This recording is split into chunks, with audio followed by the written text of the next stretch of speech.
The main event. I'm your humble host, Stephen McCollum, and you know him as 17-year NFL veteran, 3-time Super Bowl champion for your Dallas Cowboys. Dale Hellestrae's here, everybody. Good morning, Stephen. How are you? You know, I was thinking driving in this morning. It's Wednesday. Dangerous.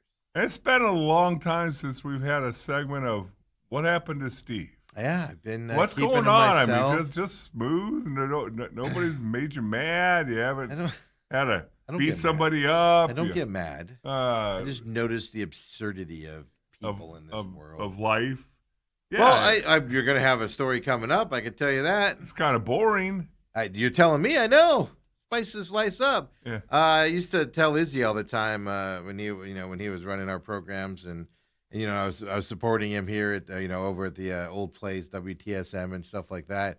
And I used to always be like, he was always like timid. I'd be like, man, go F some stuff up, man. Makes it more fun. Let's go.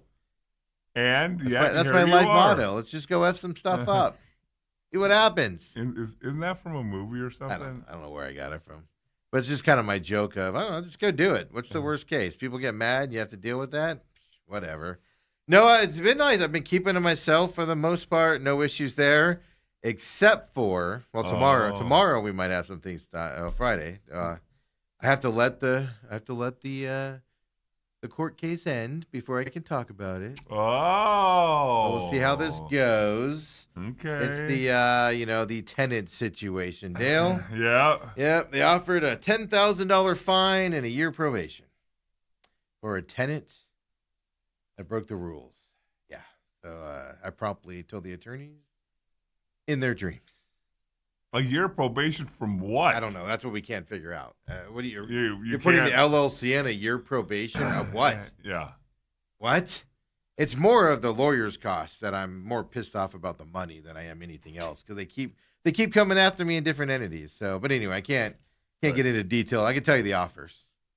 So it's true that when an athlete comes out and says, I can't talk about the court case until it's been decided. Yeah, well, because I wouldn't put it past the city of Mesa people. I have my thoughts. I'll just put this. I have my thoughts about city of Mesa. Other cities are the same way. They lost their tax revenue in rental properties. They don't get rental taxes anymore, and they all lost millions of dollars. So they're trying to make it up by extorting you as homeowners and property owners. Oh, we can get into that later on. Because if I say my true thoughts right now, I'm just going to make them angry if they just by chance stumble upon this. That's why you can't talk about it, because you could just say something and then they take it, or you make them mad and then they're like, we're just going to go after them even worse. But trust me, I'll have plenty to say coming up. All right. I won't even try and lure you No, in. because I can't. I tell you this, if they ever put anything in front of me saying do not discuss, nope, we're still negotiating, because there will be a discussion afterwards. So I promise you that right now. There will be no NDI, or was that non-disclosure agreement, NDA? There will be no NDA in this process when it's all said and done.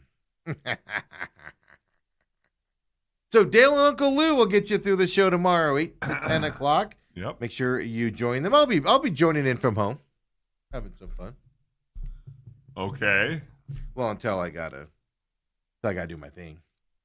You gotta do your thing. My thing. Okay. Go stand there. You get dressed up. You get put on a coat and tie. I always dress up.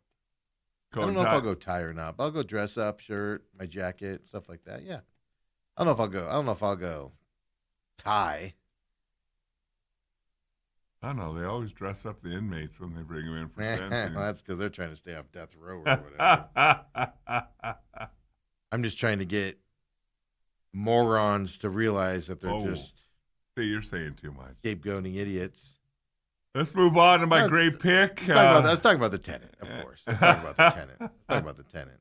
But no, that's why. But no, you're going to have another reason, Dale. The whole reason I got on this tangent was you're going to have another reason coming up.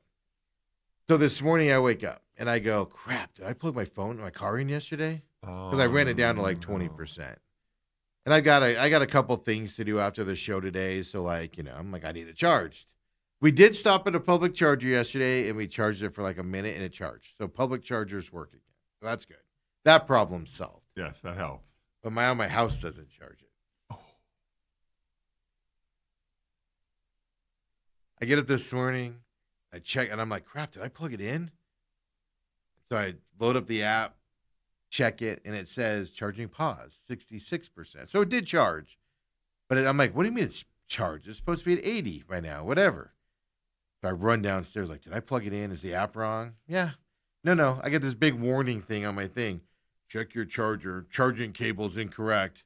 So now I can't charge it at home. At least last night it stopped charging at home. Yeah, so I got to message them today and be like, here's the error message I got, fellas. I think it's my home charger. I need them to replace it. But, man, they're fighting me on doing that. The yellow light comes on still. I was like, I'll just deal with the yellow light coming on. Just charge it slow, but whatever. I'm tired of arguing with them. But this error today, I'm like, nope.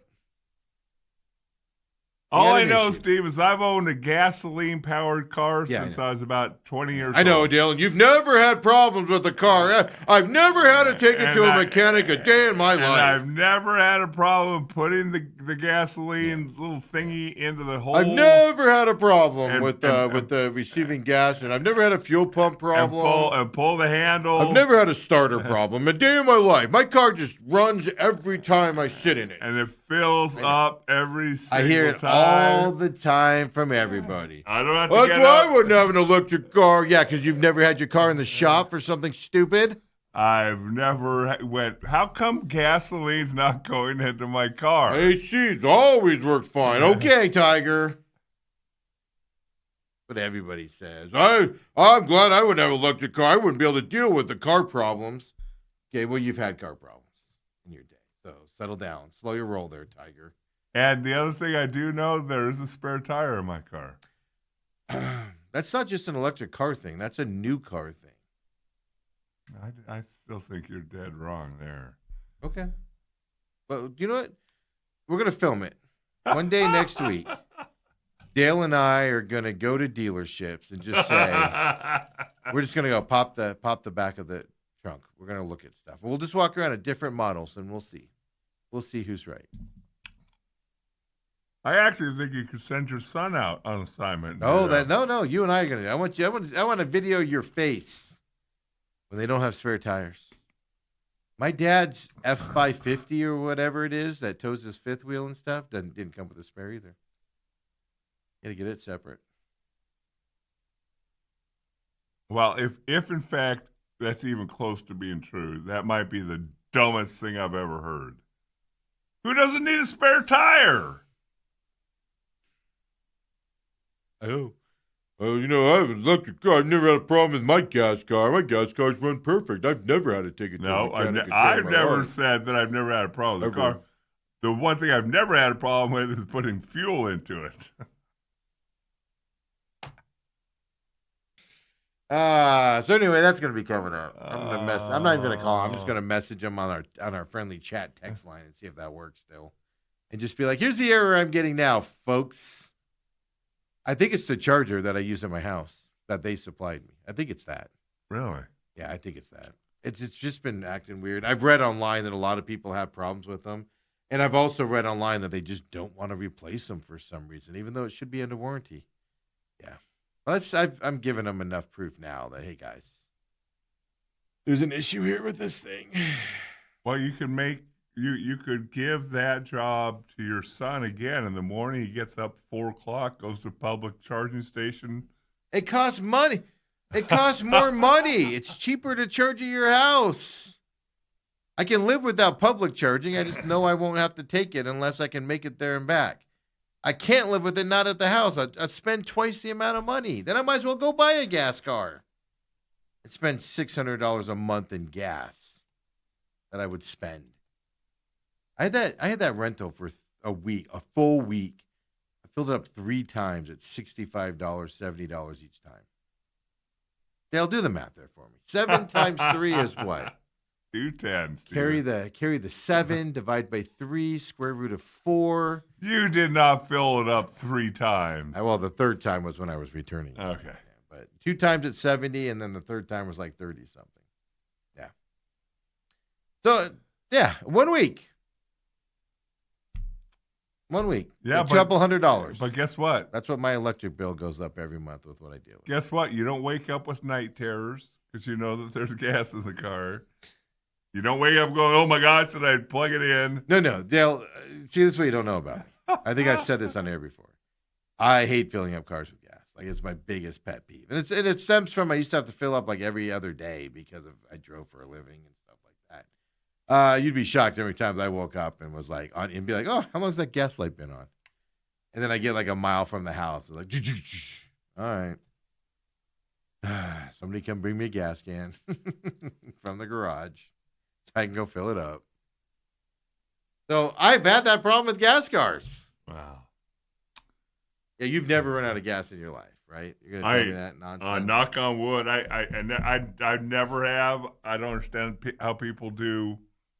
Why are you pushing it that? I guess I can understand. Dale fills up around with the half a country. tank all the time.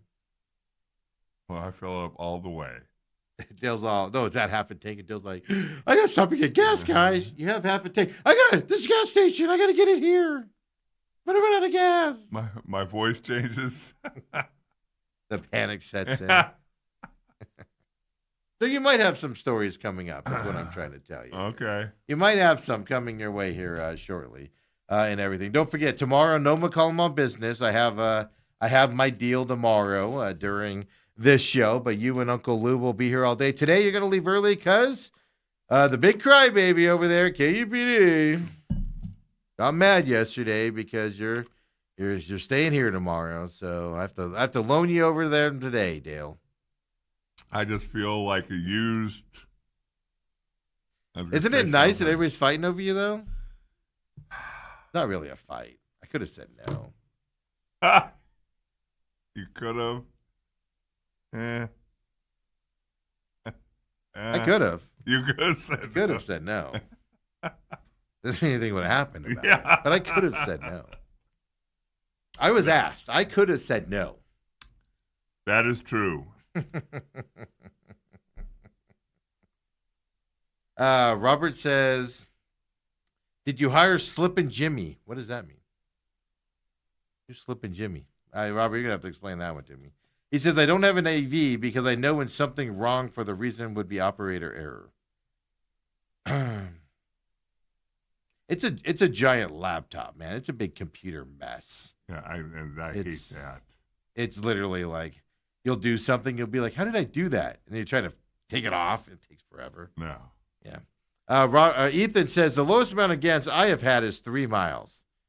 And, yeah, Ethan's one of those that panics. Ethan will be like, I have 100 miles to empty. I need gas. I'll be like, do another couple days, too, when he was going to high school. Do a couple more days of going to high school, man. It's 10 miles each way. You're fine. Let's dwindle that bad boy down before we fill it up and everything. Yeah. Says the guy who's run out of gas. Yeah, let's do it. Take advantage of our fries discounts.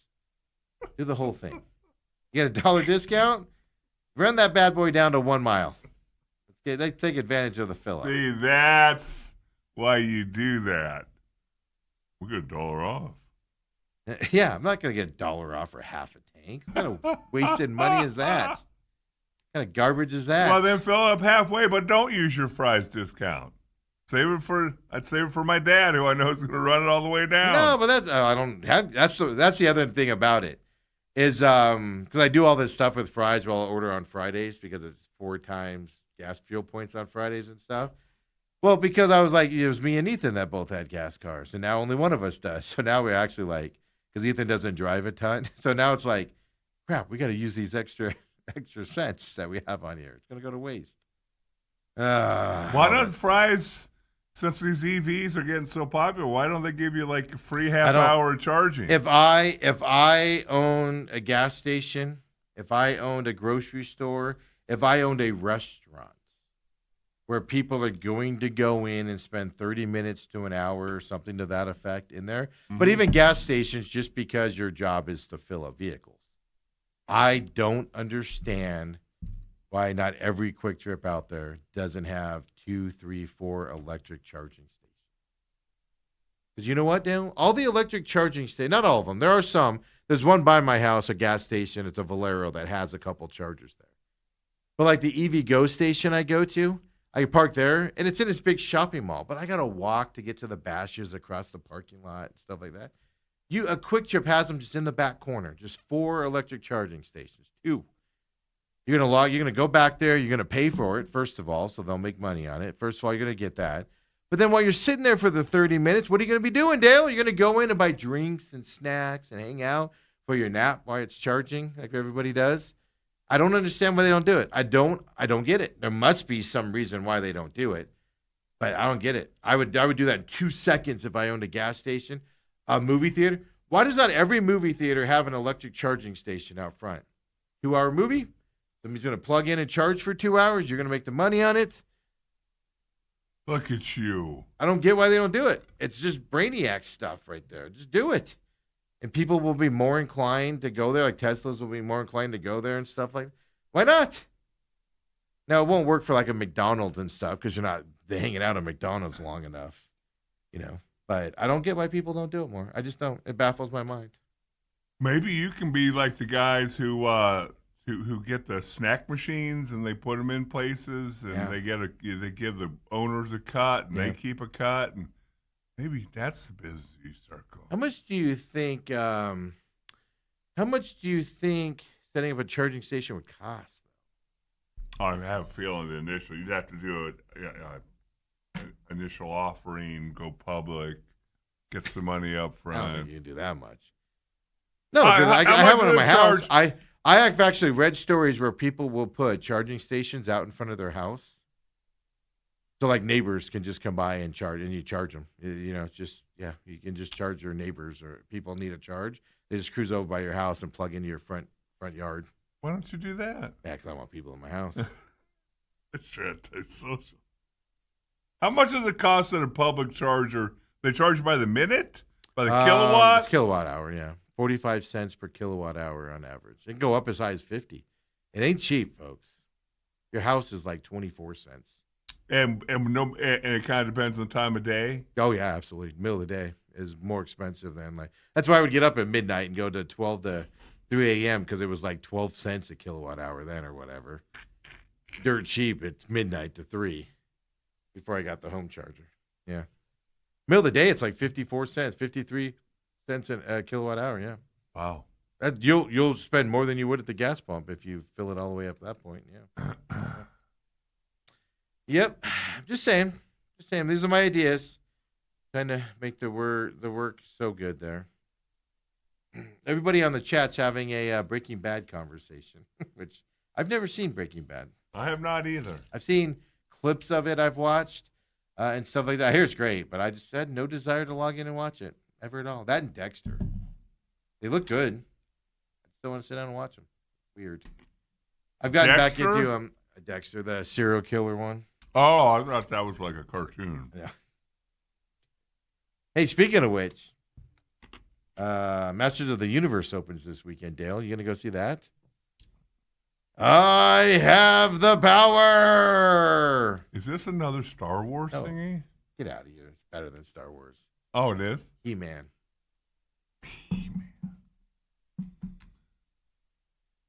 Star Wars. Get out of here with that garbage. Well, you've seen every one of those, haven't you? No, I haven't, actually. Actually, no, all the Star Wars ones I've seen. Yeah. Okay. I actually am mildly entertained by those. Oh, yeah, we just went and saw Mandalorian and Grogu a week or so ago when that came out. Who? Mandalorian and Grogu, Baby Yoda. Whatever happened to I had a Baby Yoda around here. Whatever happened to Baby Yoda? I think maybe somebody stole it. Somebody stole it in one of those moves or something and sold it. People didn't pay for the rental space and got kicked out.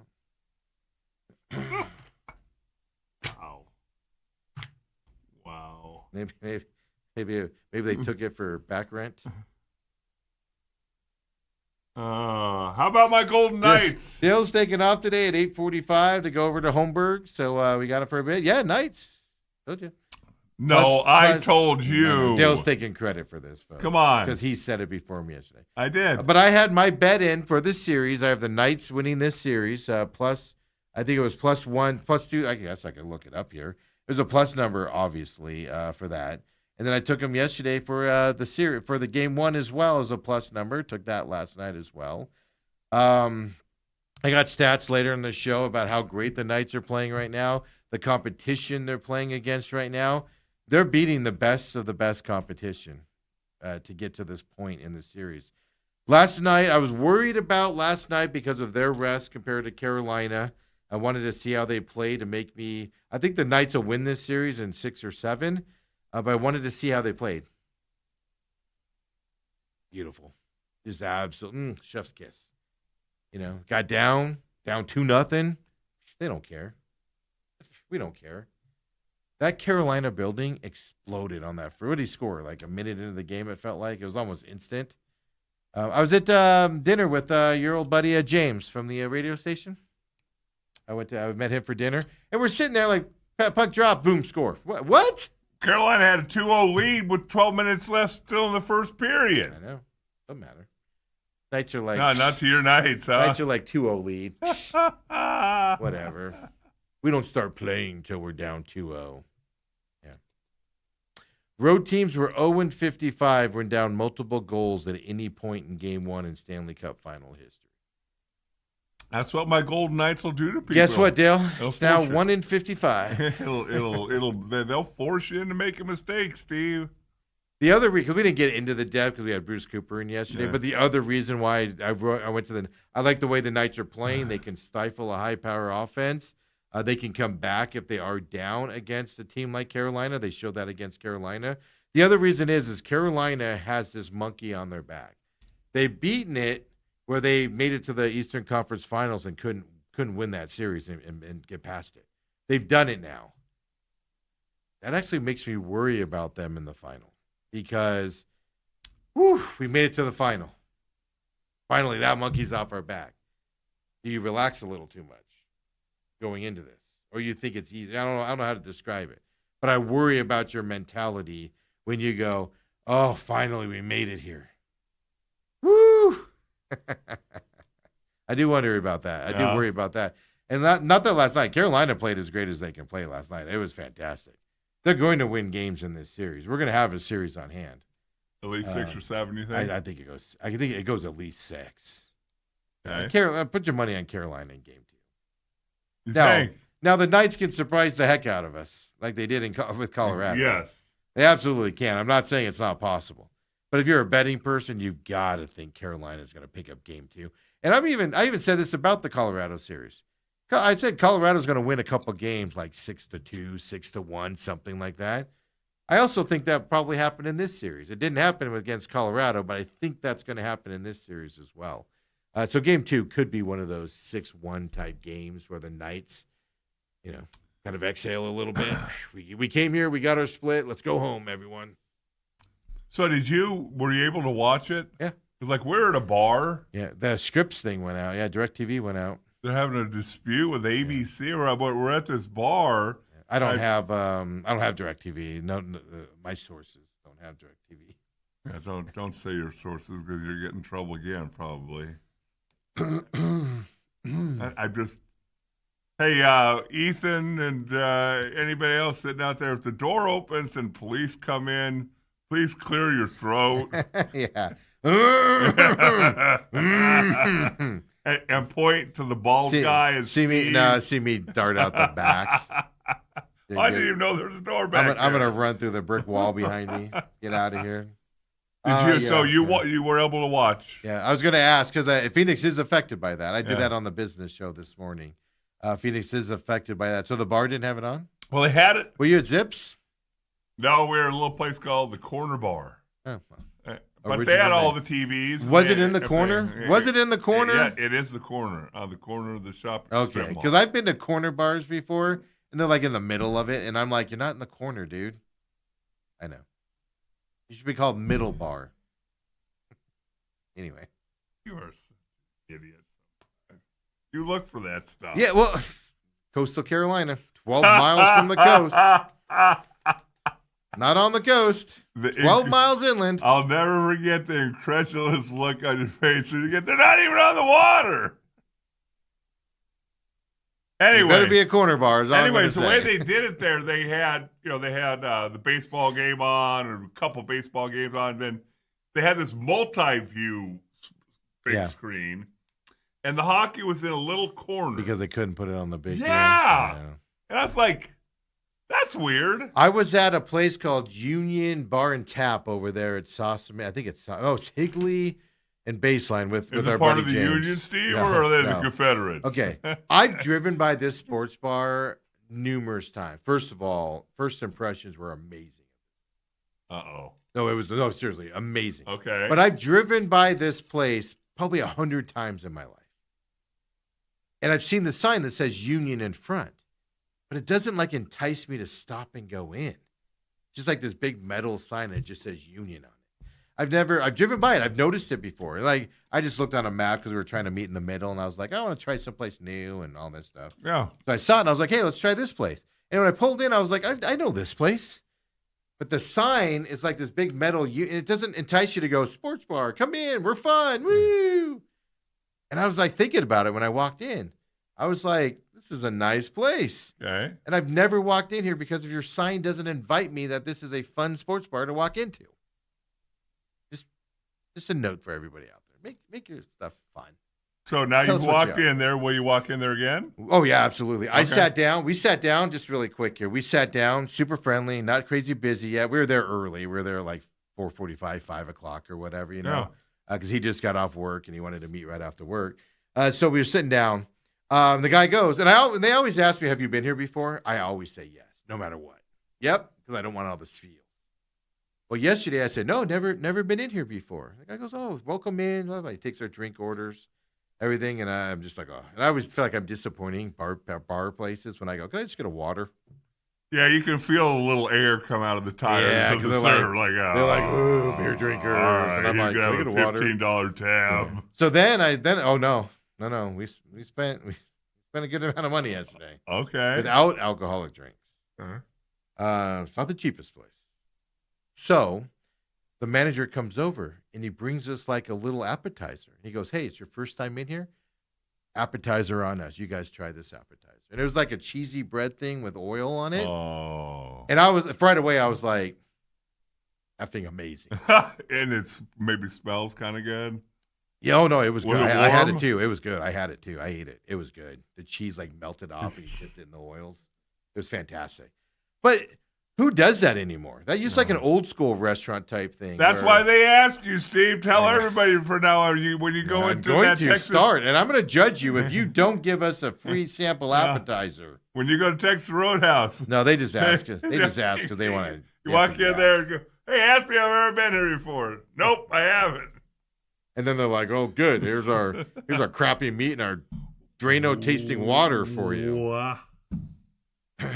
But no, so that was the first impression. And then it was a good appetizer. It wasn't like, here's yesterday's spinach we're going to throw at you. No, there was a good appetizer on top of it. Like I was like really impressed with that.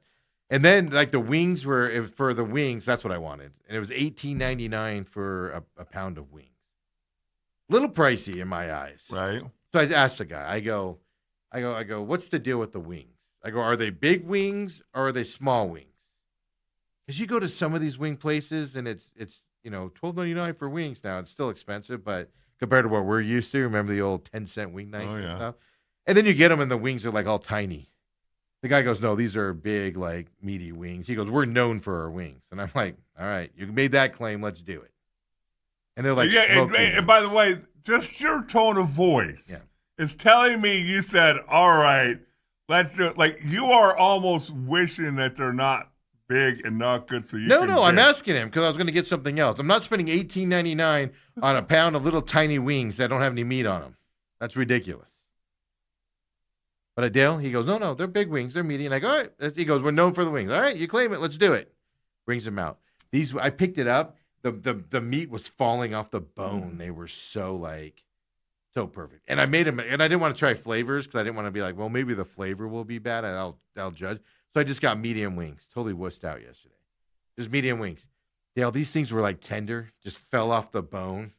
They were like. And there's meat on them. Oh, dude, they were thick. They were like Wingstop's, probably better than Wingstop's wings. They were amazing.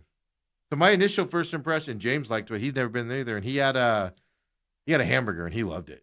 Yeah, the hamburger was big too. Really? Yeah. So good.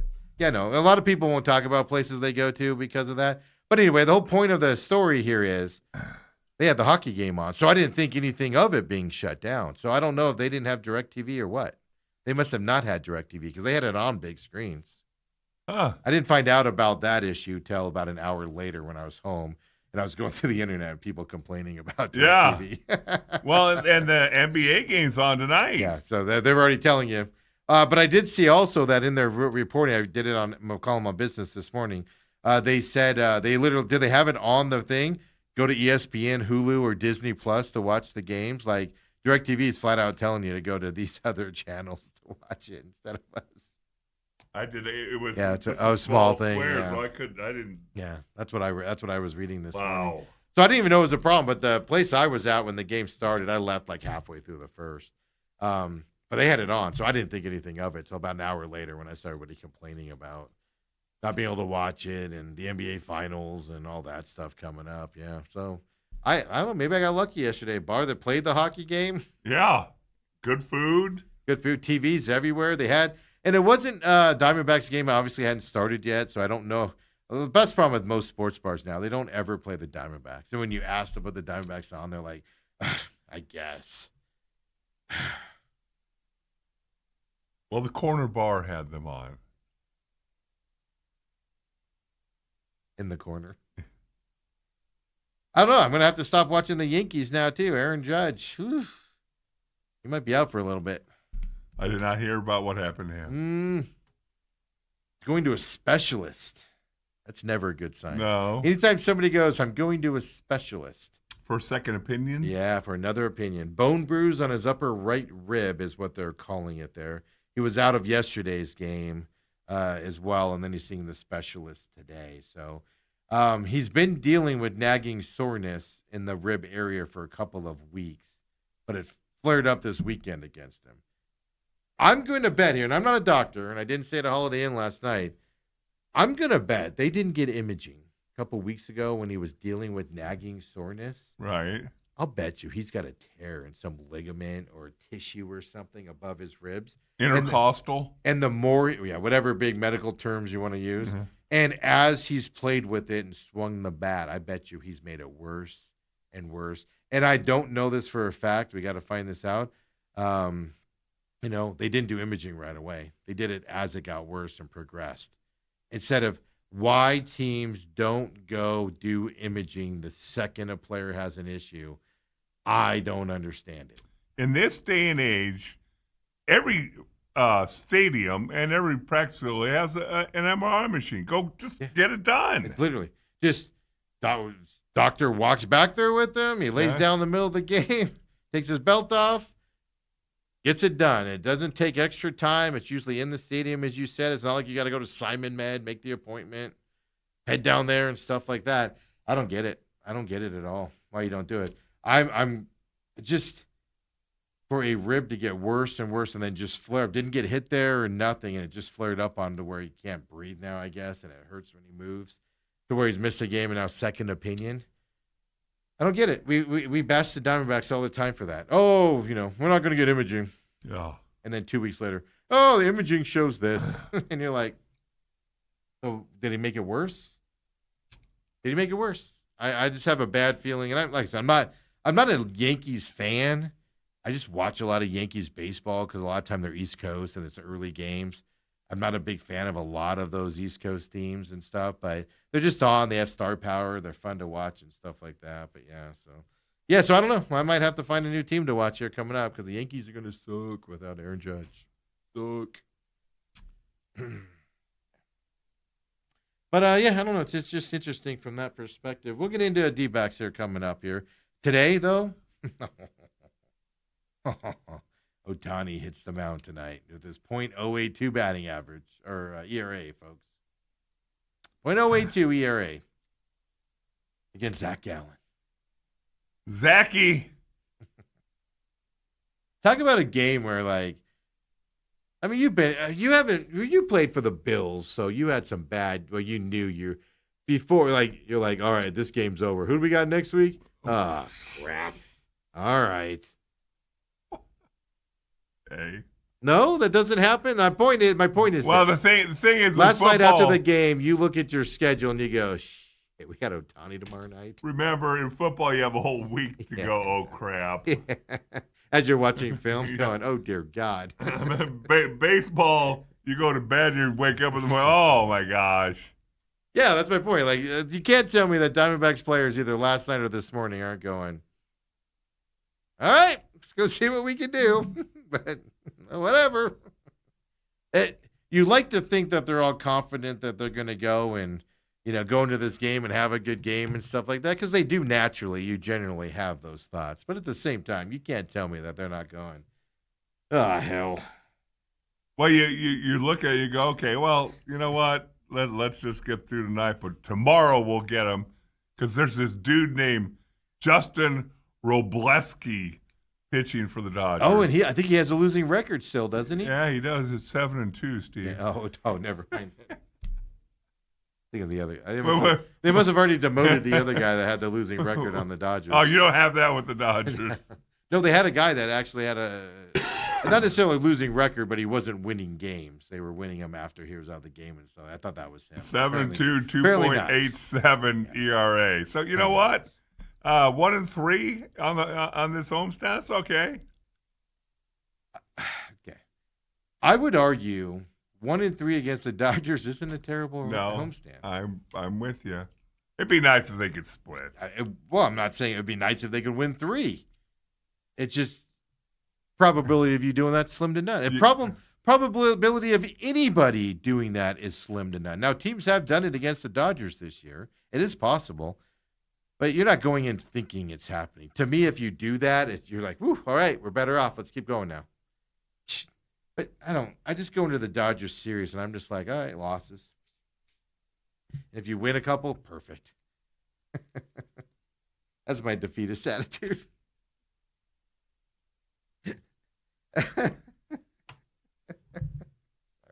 Sorry, folks. I'm making myself laugh with my defeatist attitude. Well, I mean, Diamondbacks lose last night. What was your takeaway, Dale? They suck. Like the way they battled back. Had a chance. Okay. Positive for Dale there? No, you're right. 6-5 after being down, 4-0 after 2 innings? And I like the way the pitching came through after giving up 4 runs early, first 2 innings. Settled down. And settled down and got through 6. Mm-hmm. And it wasn't, he gave up 2, and then they finally took him out. He kind of figured it out as they went along, which I think is always a sign of good things to come. So I think that's more impressive than anything, because generally the more you face a team, the more they get your behaviors, and they're harder to pitch against. Right. And he did the opposite. He so struggled at the beginning and then figured it out and got better as he went on. We're talking about Soroka, who lost his 3rd game, 7-3 now. And when you just look at the scoring, first 2 innings are down 4-0, and it's like, oh, here we go against the Dodgers again. That's exactly what I thought. Yeah. Well, enough of this one. Hockey time. WNBA, here we come. Yeah, the Mercury lost 6 in a row now. Let's watch them play. How did that team make the finals last year? It's basically the same team. Anyway, go ahead, Dale. I digress. So I was happy with where they battled back. Looked like they had a chance there in the 8th and 9th inning. It didn't look like it. They had a chance, but what let them down, Dale? I would say that some of your favorite players that you have bobbleheads of at your house, and I have a Carroll bobblehead. Yeah, but he got the scoring going. How about Cattell? Did you have there will be no Cattell Marte bobblehead in my house because oh my God, just imagine it probably wouldn't bobble. It'd be like the air conditioning's too cold. I don't feel like bobbling today. My back. Yeah, it's just. The sun was on me for 12 minutes today, so I'm not going to bobble today. Well, they got 11 hits. Poor Marte. I just can't stay off the guy. Poor Marte. They were 2 of 12 with runners in scoring. Again, that's their problem. Yeah. When their bats are quiet. And they weren't necessarily quiet. They were just quiet at the wrong time. That's what I'm getting. Because they had guys in the Seattle series. They had guys on. They just couldn't get them across the plate. Yeah. That's the thing. You're relying on triples and 2-run home runs late to come back in these games and win them. but you'll have two guys on and everybody grounds out or strikes out swinging, and it's just that's what I mean by quiet bats. In the big important moments, the bats go quiet. But you could probably look at this, and without looking at anything else, the Dodgers were 3 of 8 with runners in scoring position, and the Diamondbacks were 2 of 12. You're going to lose that game most of the time. You time. would think just by looking at that. Yep. No, last year we were tracking the runners in scoring position because that was a big issue last year. It hasn't been a big issue this year per se. They've always, everybody leaves guys on base, but on the days where they don't get the big hits, you look at it, and it's always 2 for 12, 3 for 14, 3 for 11, 4 for 11. It's always the case at that point where you don't get those guys in, and that's ultimately what lets you down. But I agree with you. They fought back against their division rivals. The best, I know Atlanta has the best record, but the most stacked team in baseball. It's just there's not a weak point in that lineup. And Right. even when they substitute somebody in, and it's like, we're stepping down to this guy that could be a starter for any team in baseball. Okay, whatever. They're even stopping Freddie Freeman also so far in this series, which Freddie Freeman's been a Diamondback killer. Well, he went 3 for 5 last night, but not. 2 RBIs. Yeah, a couple night. RBI. Yeah, so maybe it was game 1 I'm thinking of. How about maybe Mookie Betts? Was that who you're thinking? Yeah, but he's been Freeman. So it was game 1. Freeman struggled, and then he lit up last night. Yeah. No, I was thinking I was thinking Mookie last night had the big hits, but it was Freeman. Betts isn't the player he used to be, man. I don't know what's going on with that cat. But he's still getting paid. No, he's still. Don't get me wrong. I wouldn't kick him off the Diamondbacks if they traded for him. But he's not that top tier super guy. I don't know. I'm happy they fought back. It's just wasted opportunity knowing that you have Ohtani on the mound today. Hey, Ohtani's not infallible. He's as close to infallible as humanly possible, though, with .082 at ERA. No, I know that's not as bad. No, ERA. Earned run average. ERA, yeah. I know. I keep saying batting average. I don't know why. Yeah. So that's what I take. Ohtani Gallen tonight. This would have been a matchup 2 years ago that we would have died to see. Hey, I've got hope. You want to know my prediction for tonight? Seriously? Okay. And I'm not the biggest Gallen fan on the planet. You guys know that. He's the odd man out in the rotation in my eyes as well. I think Gallen's going to go pitch for pitch with Ohtani tonight. If he gives up a run, he'll give up a run, maybe 2.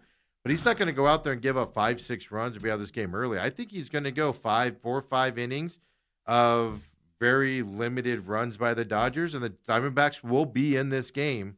I will tell you this. I truly believe the Diamondbacks will have a chance. Yeah. Now, they need the timely hitting. They can't go 2 for 12. That's what I'm saying. I'm not going to say they're going to win it. No. But Gallen's going to pitch well tonight, I think. When you have 12 opportunities with runners in scoring position, that's a lot. Yeah. So you'd think you'd have more success at it, Dale. Also. But I think Gallen's going to pitch well. They step up in these opportunities. That's the other thing about Diamondbacks. They step up in opportunities against good teams. They don't always win them, obviously. Their record against 500 is kind of weak. But they also don't generally get blown out in these situations, at least on the starting side. So we'll see tonight. That's my prediction, though, coming up as well. Dale, before you take off, NBA starts off tonight. Just really quick, your prediction for the Spurs-Knicks series. Do we have a winner by Dale? Tonight, I think San Antonio wins. Although in hockey last night... This game starts in San Antonio. Yeah. I think San Antonio wins the game just because of the layoff, and we've talked about that all last week. No matter how hard the coach tells you to go and practice, you can't simulate games. Well, you lose your legs. Yeah, it takes a while to get them back. And we saw in the hockey game last night, and boom, you're down 2-0. Mm-hmm. Now Carolina looked faster than the Knights in that first part of that game. And then Tortellini or Tortorello. You shoot him out on the sideline, old Torts. Yeah. Sideline box, whatever you want to call it. And they responded. Yeah. I don't think that's going to work tonight. I think San Antonio wins tonight. Spurs are minus 185 to win the series. And I think this thing, I just think the Knicks are better than people thought. I think that they're going to give San Antonio fits, and I could see this thing going 6 or 7 games. Tonight's going to tell us how competitive the Knicks are going to be. I can see a scenario where the Spurs win this in 5 games because the Knicks competition has been weak in the East. They've been blowing everybody out, false sense of confidence. They're playing the best defensive team they've played, if not all year, definitely since the playoffs started. And I don't know if can the Spurs shut down the 3-point shooting, how the Knicks play without that. So tonight's the big question. I do think the Spurs win this series overall. Is that who you've got overall? Are you going to go with the Knicks? I can't pick/cheer for the Spurs. Still got visions of. I saw another guy that does an online show, and he was like, "You can't root for your hated rivals for any cost." Go Knicks, go! Bring back the days of Clyde Frazier, Willis Reed, Dave DeBusschere, Bill Bradley, Earl Monroe. Here's what I looked up: the refs that are going to officiate the finals, and this will rotate. Every game is different. Scott Foster, Mark Davis, Tony Brothers are all reffing. This is going to go 6 or 7 games because the NBA is going to put referees into games. So whichever way it's sliding towards, they're going to bring it back to reality with guys that influence the game with the way they referee. You can talk all that on your own. I just brought up the 3 names. You'll see him in critical situations. Dale, get out of here. Tomorrow, Dale and Uncle Lou, 8 to 10 o'clock tomorrow. Don't forget that, folks. All upbeat, positive, happy. Unless we get a call midway through the show that Steve's in the clinker. Yeah, I might need you to end the show early to come get me out. So Dale will be here tomorrow. Get out of here. Kind of looking at you. Don't poo-poo my Scott Foster, Mark Davis, and Tony Brothers. You can spend an hour on that in this series. Because it's coming, folks. He's got the Knicks winning the series. Sucker. Come on back, folks. Main event. I'll get you the rest of the way.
And we're back here at the main event, of course. Still Hellestrae takes off. He's doing a Thursday bit over there at John was all upset yesterday when I was asked nicely if he can borrow Dale for today. So Dale's headed over there and, of course, be here tomorrow, 8 to 10. I will be off. No business show tomorrow. And, of course, not having but this show will go on from 8 to 10 live here on YouTube, TME Media AZ as well. We need to, I'll get to the comments here in just a second, but we got to, just as a thing that for Kobe and Ethan, because they'll be here tomorrow as well, just need to keep in mind, we need to figure out how to comments for the YouTube thing for those guys to look up and stuff as they're doing the show out there, for everybody that comments and stuff. But Ann says, what bar is this? Are you talking about the one, I know I'm going back here now. Is you talking about the one I was at? It's called Union. A gas and pub or something like that. Tap and I don't know. Unions. Higley US 60, across from there's a big home store right there on that side. It's on the right side. If you're going down Higley from the US 60, it's on your right hand side. There's a Dairy Queen right there, across from the Cracker Barrel, the Rudy's, and that stuff, I believe, is where was that? Right by that Banner Hospital. For people that want those good stuff and that stuff as well out there. Robert says, I have DirecTV. I had to watch on the ESPN app. That's where they were referring everybody to as well. So, by the way, Ethan also says, Baby Yoda is back. I'm in the editing room. He goes, want me to bring it during break? Well, look what he brought, folks. Down. Baby Yoda here as well. We got to get a thing for him so he's up high, so he's on the screen. But Ethan found Baby Yoda and Sparky, of all things, as well. So we didn't lose it in the other stuff that happened with the other entity that we were a part of there for a while. So Ann says, I think Tommy Troy's broken bat hit would have been a base hit and would have scored a run or two. Yeah, that was an unfortunate thing. And I mean, you see that. I think Torey Lovello, I watched some of the press conference afterwards. I didn't catch it all. But yeah, he even said that. He said, we're just having some bad luck at times out there. Perdomo's bunt. You know, Torey Lovello said that's a judgment call. You need to make sure you do. If you're going to make that play, you need to make sure it happens, you know, instead of the way it went down when he bounded it too far and was able to go get out at that point and stuff. And then Robert says, this is where not having Channel 15 is a blessing. Is that the ABC channel now? I haven't had cable in so many years. I don't even know what channels there are anymore. Other obviously Channel 10, because those are in the deal. But I'm assuming that's still the ABC side as well. So don't forget, online, check it out. TME Media AZ. We're live there. McCollum on Business, which is dark tomorrow, but it'll be back on Friday.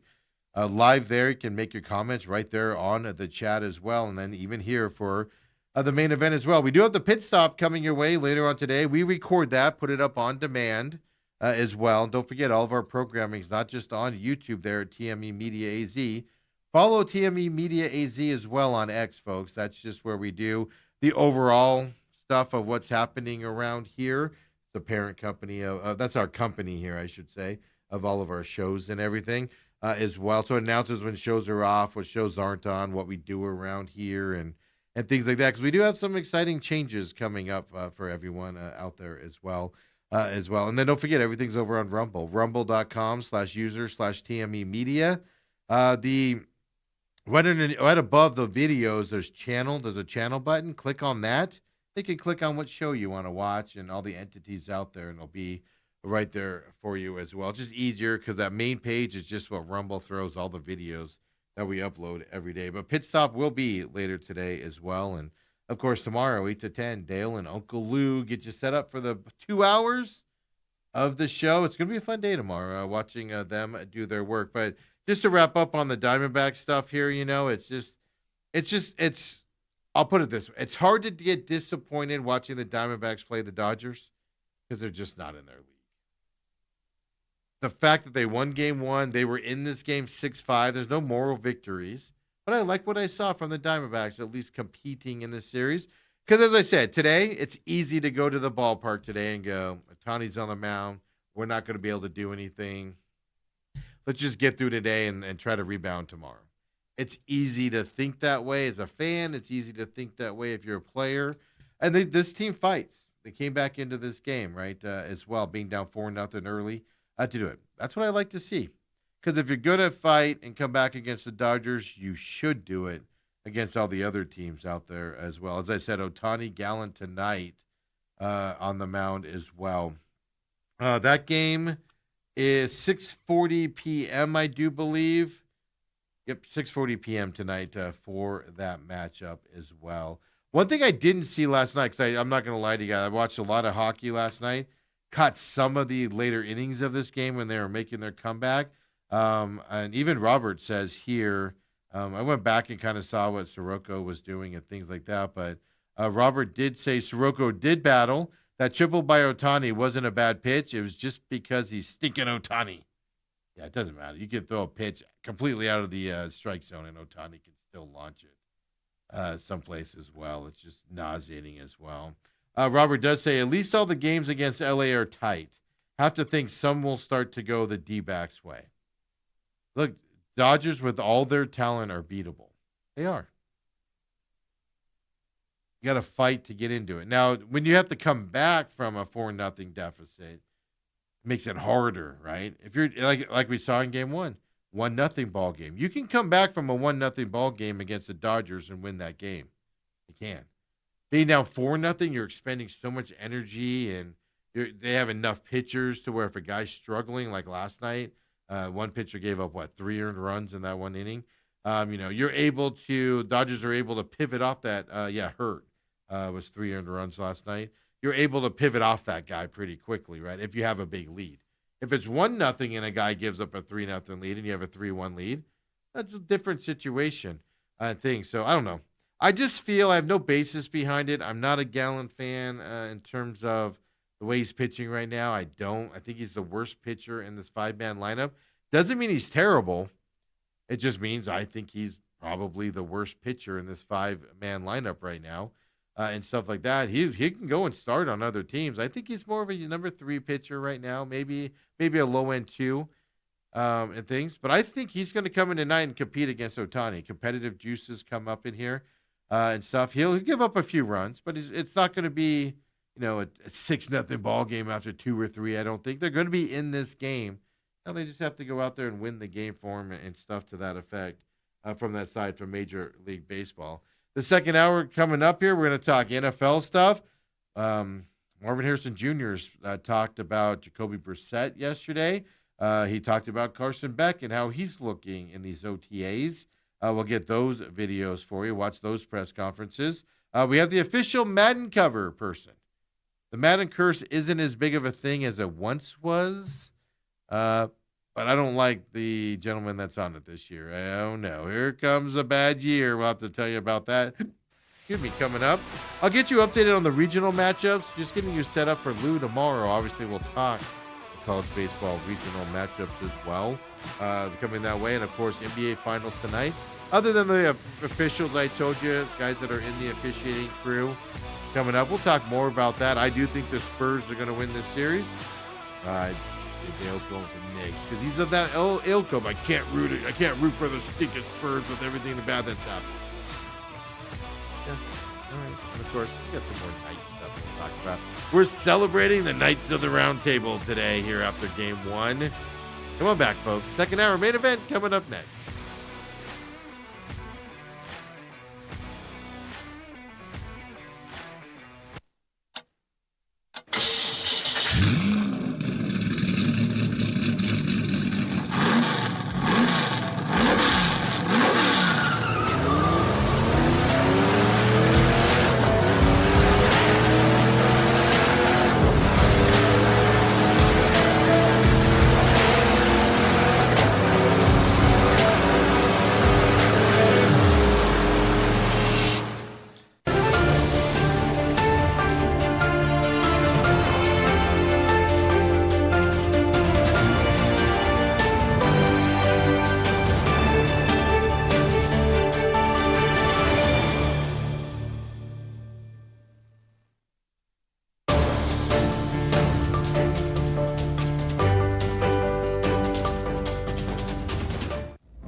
And we're back here, second hour main event. Of course, appreciate you joining us here today.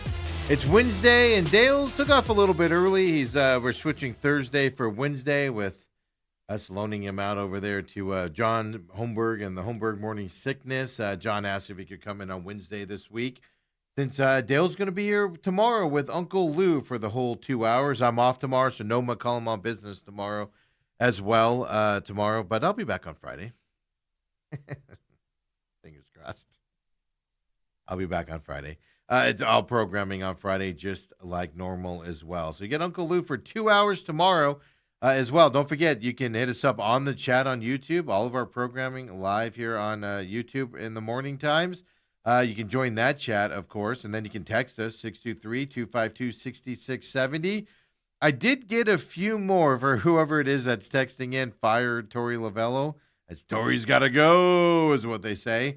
It's been less and less every day now, as I don't know if I doubt they've gotten on the Tori Lavello bandwagon, but even I would admit, like, it's after that run here at home against the Giants. I have my complaints about him still, right? And I don't think he's the guy to get the Diamondbacks to a championship.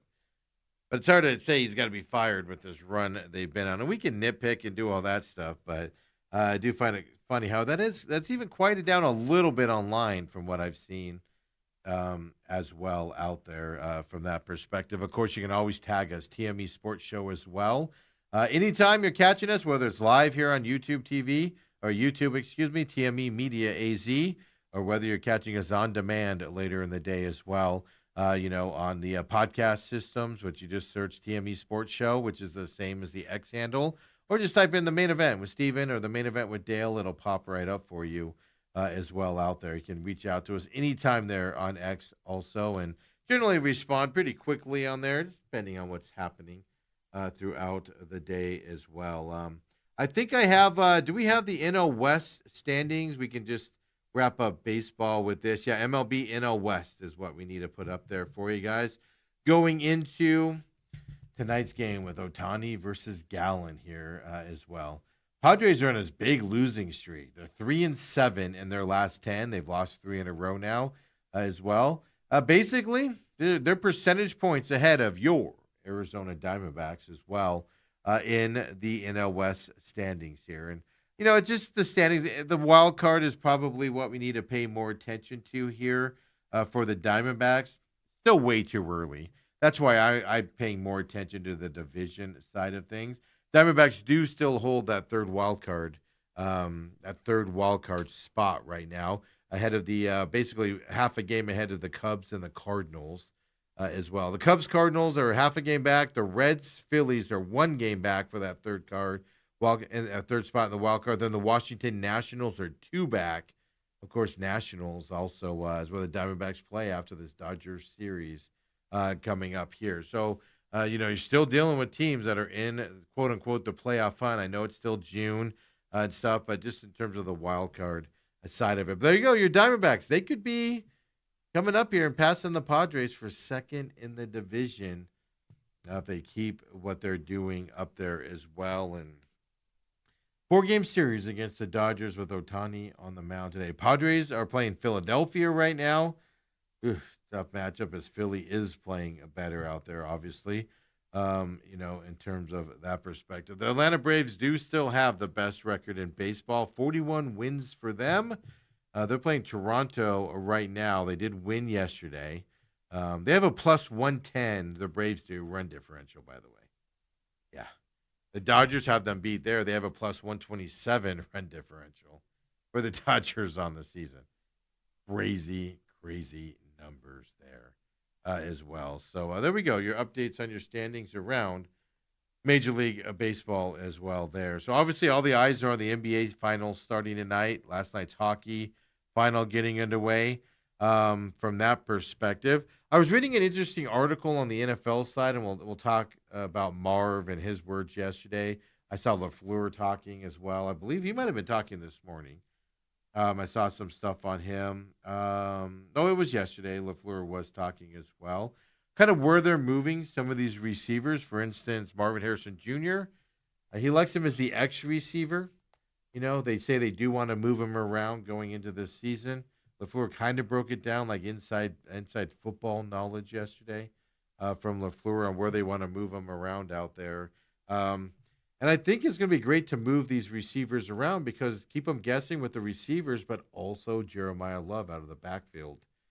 It's going to be kind of fun to watch as well. We'll get into NFL here coming up. But first, Uncle Lou does come in tomorrow. He's going to be here all 2 hours. Of course, they'll talk UFC as well. UFC fights last week. Well, they were in China. They were overnight. Like the main card started at 4 a.m. our time and stuff. So we'll get some. Dale will ask some questions on that. I'm going to leave some questions for Dale as well to talk about that. Then you got this weekend, June 6th. They're back at the Meta Apex in Las Vegas this weekend. Here 5 p.m. So they'll bring up this weekend. Muhammad and Bonfim. I think that's going to be I don't know if the fight's going to be fun. But I definitely think the main card there is something I'd pay attention to. Muhammad is a 125 favorite right now. And Bonfim, who I do like as a fighter, is a plus 105. Like right now, I would kind of feel like maybe that's the way to go. Brendan Allen, who I liked in his last fight, is a big favorite here as well as the second co-main event, I should say. He fought last October, November timeframe. I believe he fought De Ritter last year. I do like him as a fighter as well. So at least the co-main event and the main event in the Apex fight yesterday. But Lou will have more on that. The other thing Lou will talk a little bit more about besides hockey yesterday is just the super regionals coming up. You got matchups that you never saw coming before. West Virginia playing Cal Poly this weekend in the super regionals. Winners of these super regionals, it's best 2 out of 3 if you don't know. Best 2 out of 3 winners go on to the College World Series where 8 teams go in advance at that point. So West Virginia, Cal Poly's this weekend. I mean, Cal Poly getting there is unbelievable. And of all these teams here, you had the Florida Gators, you had Miami, Florida. You had Southern Mississippi, which was a huge favorite. Virginia in these two brackets, in these two regionals. 2 different regional teams in there. Big hitters here. And the teams that escaped out of these regionals was Troy, Little Rock. You have a super regional matchup of Troy and Little Rock, folks, for the right to go to the World Series. One of these 2 teams is going to get to the College World Series. It's fantastic because, you got the big boys out there, right? Like North Carolina, USC, beat Texas A&M and got through that bracket as well. North Carolina beat Tennessee, who wasn't very good in that bracket, and to get on to into this super regionals.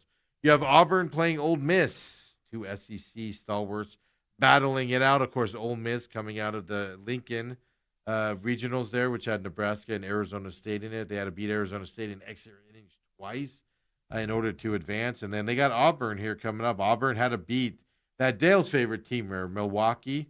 They ended up beating them in the final game of that regional in order to advance here against Ole Miss.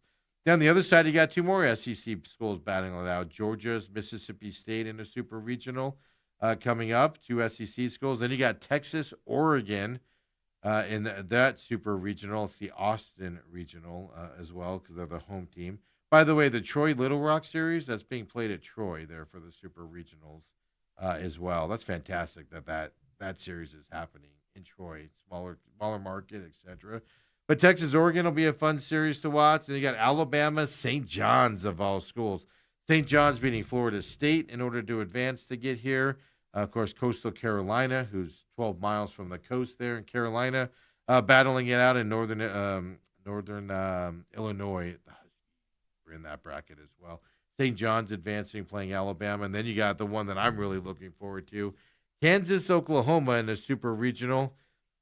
I think Kansas is sneakily one of the best teams in college baseball. And they were, at least before going into the regionals. I'm not saying people didn't pick them to advance, but people weren't thinking they were going to get very far. I can tell you that. And I'd like to see this Kansas-Oklahoma series as well coming up, super regionals. Starting on a Friday this week, I believe, is when it starts. Let me just look that up and make sure because it's best of 3 here. So, June 6th. Is that Saturday? Yeah. So Saturday, Sunday is what most of these series look like. I don't have the schedule. I have to actually click on it here. No, there's some that start on Friday. Cal Poly, West Virginia starts Friday, Saturday, Sunday.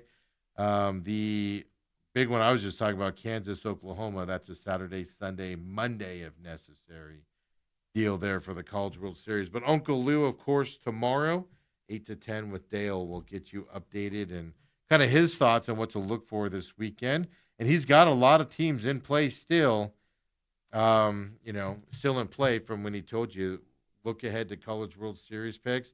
First time in many a years, I don't know if it's ever happened. All teams that were in the College World Series last year, none of them returning this year. Whole new pack of teams this year. All 8 College World Series teams last year, including Arizona. They didn't even make the tournament out of the College World Series. No chance to get into it this year. We're going to have 8 new participants. Tell me you don't love parity around baseball. That is happening out there as well. I love it. I love the parity of it. Get the new bloods in there, rotate these teams out, stop having the same teams in there every time, and stuff like that is that's what I get excited about here. And I'm looking forward to this Super Regionals and College World Series for that weekend. Now we just need some of these teams like a Kansas, maybe a West Virginia, right? Advancing into the College World Series and knocking off some of these SEC teams, and maybe we'll have a team, not an SEC team, winning this thing this year as well coming up. That'd be even more fun in my eyes, to be honest with you. Moving forward as well, let's go over to the NFL side of things just really quick here, right? Voluntary OTAs are still happening. Obviously, Jacoby Brissett's not at camp. And then, of course, you got the mandatory OTAs coming up here. I can't remember. I get confused on the dates. It's either next week or the week after. But those are mandatory OTAs where you have to show up. Still significantly apart, the Cardinals are from Brissett. We talked about it yesterday. I'm still nauseous about the trade. Now Aaron Donald's talking about, if I get the itch, I can come back to this team. I can come back and play. I'm just getting more teams that want to win do what they can to win. You can say what you want about the Browns and all of that. The Deshaun Watson contract is the worst contract to ever go out there and has handicapped them beyond ways we don't even know about. And we know a lot of ways it's handicapped them with that guaranteed money and all of that stuff and the injuries he's had and not performing, etc. It has handicapped the Browns beyond belief. But even they had the foresight to say, we're not winning anytime soon. So let's trade a 5-year older, roughly, Myles Garrett. And let's trade him for a Pro Bowler, young guy that's going to become, I believe Jared Verse is going to become similar to Myles Garrett in the football world if he just keeps progressing the way he's progressing. And they went, let's get a couple years younger so we can time this up with Deshaun Watson getting our contract. Plus, we picked up several draft picks on top of it that you can either parlay that into players or young players to keep growing your team. It's just the Browns even today look like they're moving in the positive direction. And then the Cardinals are trying to unload Josh Sweat. Rumors are out there. They've been out there for a while that they're working on a framework of a deal, meaning picks and et cetera, and maybe a player back for Josh Sweat to go to Green Bay. That rumor's been there a while. Obviously, you got the two brothers, right, talking about it. I know Green Bay's shooting those rumors down, saying no talks have happened, nothing's happened from that front, and things like that. So whether you believe the rumors or not, the rumors are out there. And I told you before, I firmly believe Josh Sweat is getting traded before training camp coming up here. The rumors have been there. There's no positive proof, but the rumors are out there. He's asked for a trade after Gannon was let go. Not showing up for anything. There's been no communication from him, anything to that front. I just think he wants to go. It doesn't mean that if they do force him to come back because he's under contract that he won't come and play. I don't know if he's that type of a player. But I do expect him to move on, and I do expect the Cardinals to get some draft capital back for him. Maybe you're not going to get the same talent back. This isn't going to be a Rams-Browns trade. You're not trading Josh Sweat and then getting a Pro Bowler back, I don't believe, in the same position. But I do believe that's coming through the line, right, and stuff to that effect. And then press conferences. Like I said, there was a lot of talk yesterday on kind of what they see for receivers. Marvin Harrison Jr. is an X out there, for instance. Wilson, more of a, not a slot receiver, but more of a underneath type receiver. Kind of a Puka type receiver is what I believe they phrased it as yesterday for, of course, for the young 3-year guy that, took off last year. So it's interesting to see some of these dynamics coming out. We even saw like the starting offensive line yesterday and kind of what you think it would be. It's going to be improved from last year as well, right? And then you go to the press conference afterwards.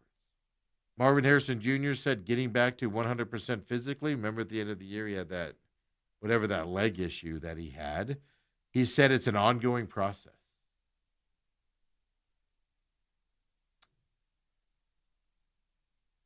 How bad was this injury? It's June, and it's still an ongoing process. Shouldn't that be fully healed by now? He says, I don't think it's going to linger into next season for sure. He added, nothing is preventing him from doing everything he normally would on the field right now. How is an injury that happened at the end of last year still an ongoing issue? I don't understand that. I'm not questioning his toughness. I'm not questioning anything like that. It's just it's an interesting dynamic. Carson Beck has been working with the third-team offense here.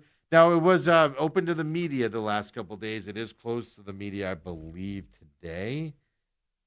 And then, of course, mandatory OTAs, I don't believe, are open to the medias at all as well. But then Marvin sits down. Mr. Harrison Jr. sits down yesterday and talks to the media.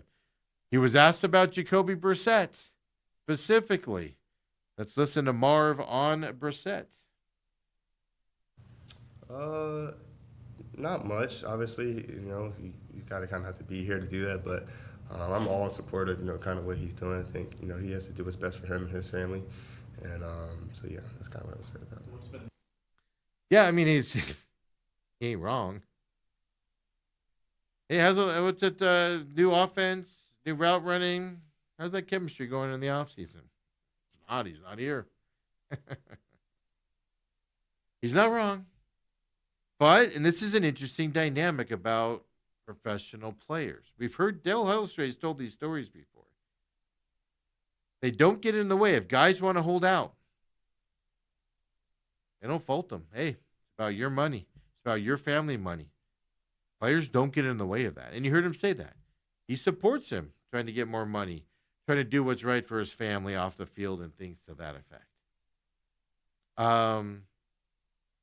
That's an interesting dynamic, right? Because it's easy to go, why aren't you in here? Because your day might come where you might need to sit out and to get some paydays and stuff like that from that. But, yeah, he's not wrong. It was a little stark.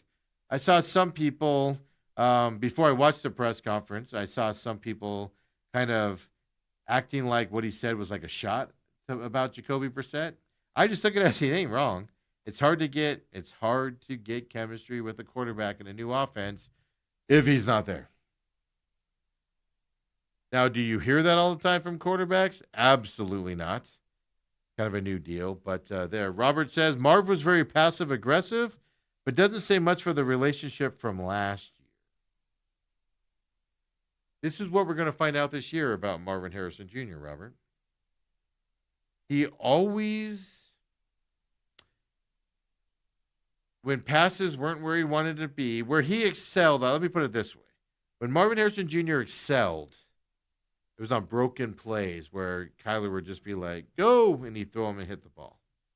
That's where he excelled on the broken play stuff. The route stuff, he wasn't stellar at it, right? A lot of drop passes, things to that effect. He had his moments. Don't get me wrong. He had his moments. And at least a lot of the fan base blamed Kyler Murray in that relationship. You guys that have watched this program for a few years now, before Marvin Harrison Jr. became an Arizona Cardinals, I'll have to make a note here to ask Dale about this some more on Friday when I'm back. Because tomorrow it's him and Uncle Lou. He went to an Ohio State game. He called an Ohio State, Penn State game, Marvin Harrison Jr.'s last year at Ohio State. We're going to find out this year because everybody else seemed last year to be meshing with Jacoby Brissett. That offense opened up. Who still struggled? Who still didn't open it up with? Marvin Harrison Jr. still struggled out there and stuff. We're going to find out if it's a Marvin Harrison Jr. problem or a quarterback problem. My personal feelings right now, It's a Marvin Harrison Jr. problem. He couldn't get along with Kyler Murray, couldn't get the routes down and stuff, and they struggled to get that chemistry together. He struggled with it with Jacoby Brissett last year. How many quarterbacks does it take before we find out that Marvin Harrison Jr. is the one not meshing with his quarterbacks? I think it's more that way. I know a lot of people blame the quarterbacks. We're going to find that out a little bit more about Marvin Harrison Jr. this year. And you are right about that when he talks. You know, a lot of people took that comment as a shot. Let's play it again here for everybody, Kobe, if we can, and Ethan. So Marv talking about Brissett. This first comment he makes, people took it as he was taking a shot on Brissett. Then he kind of cleans it up. I don't take it that way. Let's listen to it again and see if this is a shot on Brissett. Not much. Obviously, he's got to kind of have to be here to do that. But I'm all in support of, kind of what he's doing. I think, he has to do what's best for him and his family. And so, yeah, that's kind of what I would say about it. I don't know. I just don't think that's a shot. He's not there. How's your chemistry with Jacoby Brissett this offseason? It's not. Is this another excuse for Marvin Harrison Jr. not to have chemistry with his quarterback?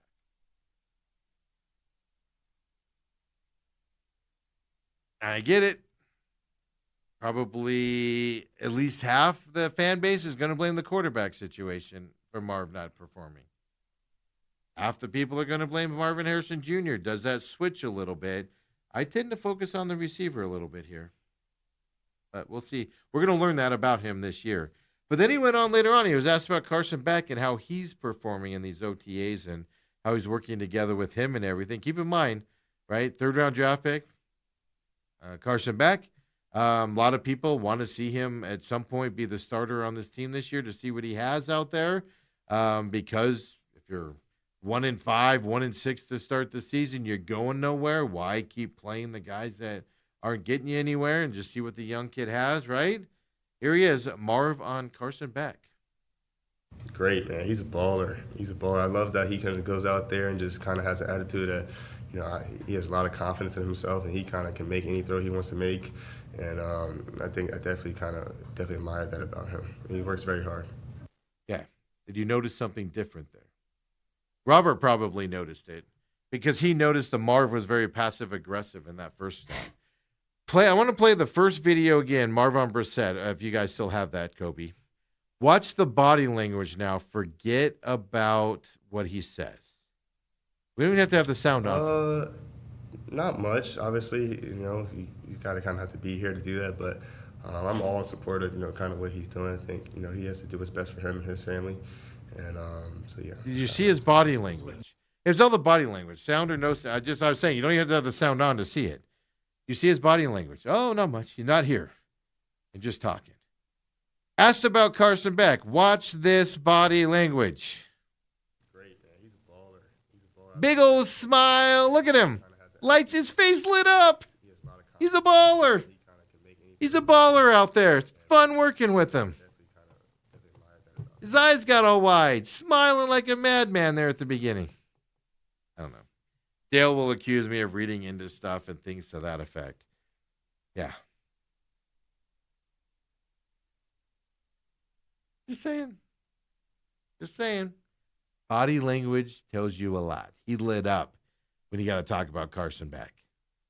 Did not light up when he talked about Brissett. Now it could just be he's working with Carson Beck as a rookie. He's out there working with him for the first time, impressed with him, whatever. And Brissett's not there. It could just be as simple as that. Body language.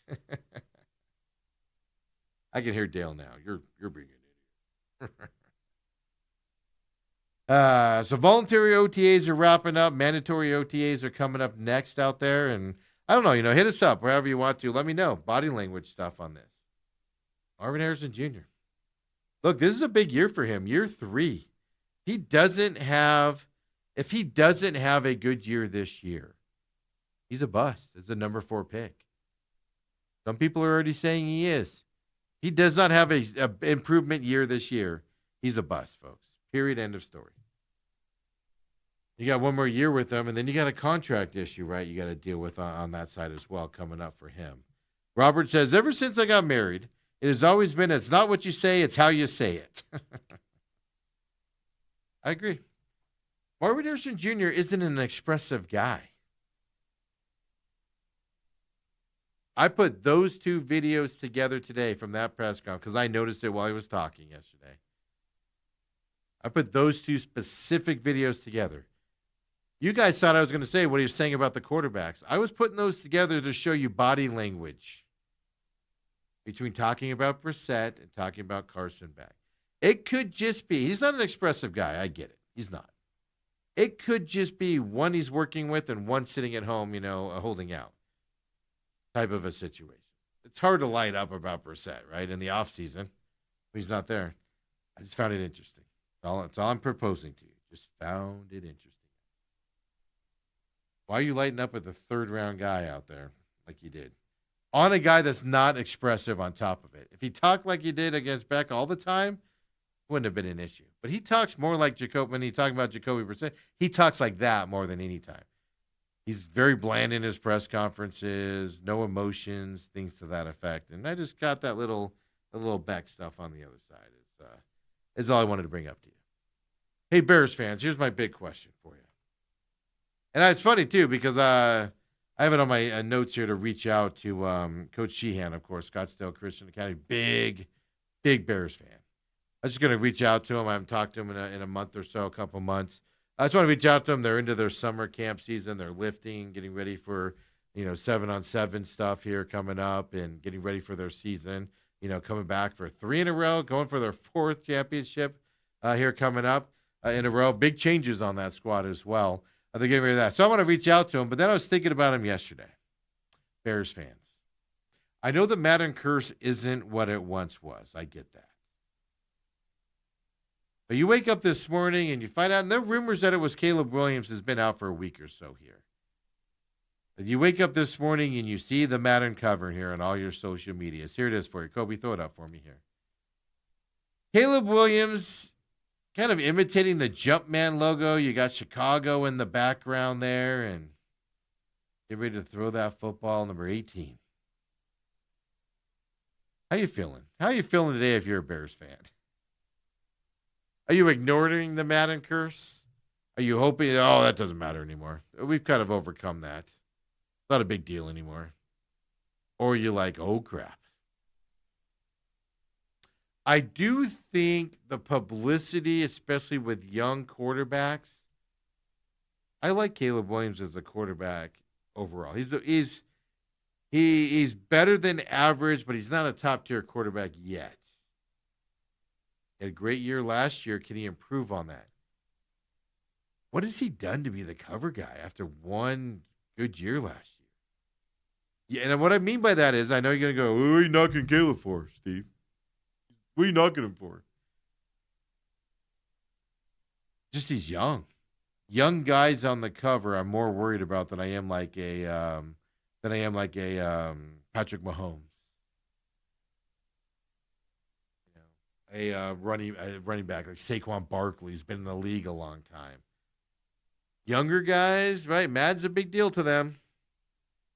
I do worry about that a little bit going into it and everything. But I don't know, Bears fans, it's up to you to tell me how you feel about it. I'm not a Bears fan by any stretch of the imagination and things. I know a lot of Bears fans out there.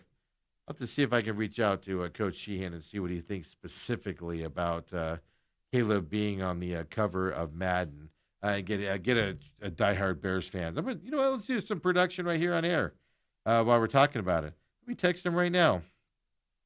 I'm gonna give him a hard time about this as well and see if he responds here before the show ends. I'll put Caleb on cover of Madden, and I'll just put excitement or doom. I'm putting doom in all capitals. See what he says if he responds to that. I don't know.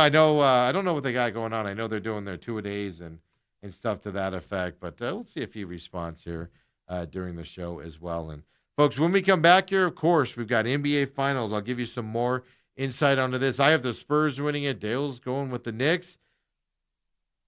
I've had a lifetime hatred of them. I don't like their owner. If they win a championship, could that change the opinion of James Dolan, their owner? I think he's one of the worst human beings on the planet.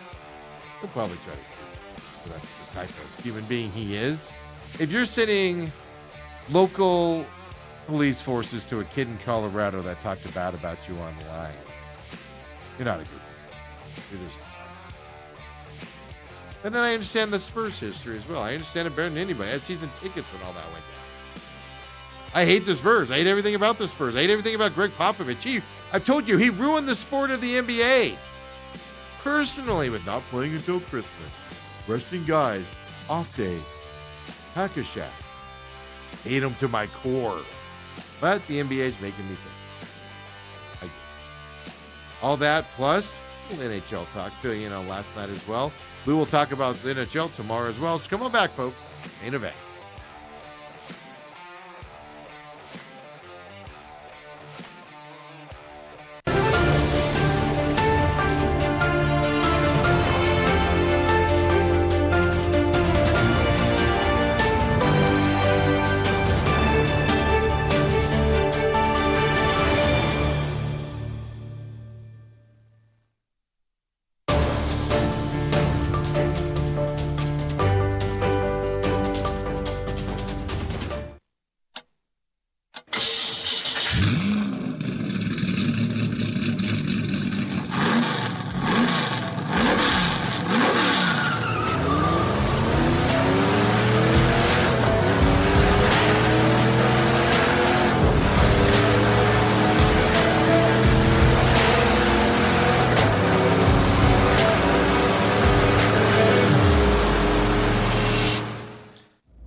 Welcome back to the main event. Appreciate all of you watching us live here on YouTube, TME Media AZ.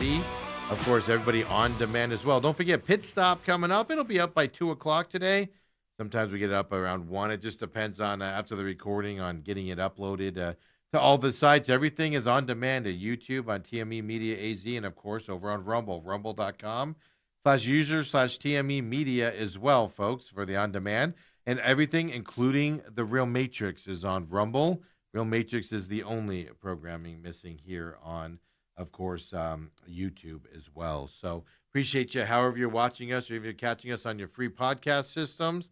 Later on in the day, we thank you very much. Tomorrow, McCollum on Business is off. I have a personal matter I got to take care of. And, of course, Uncle Lou and Dale will get you through tomorrow. Dale's off right now doing it what he normally does on Thursdays here on Wednesday.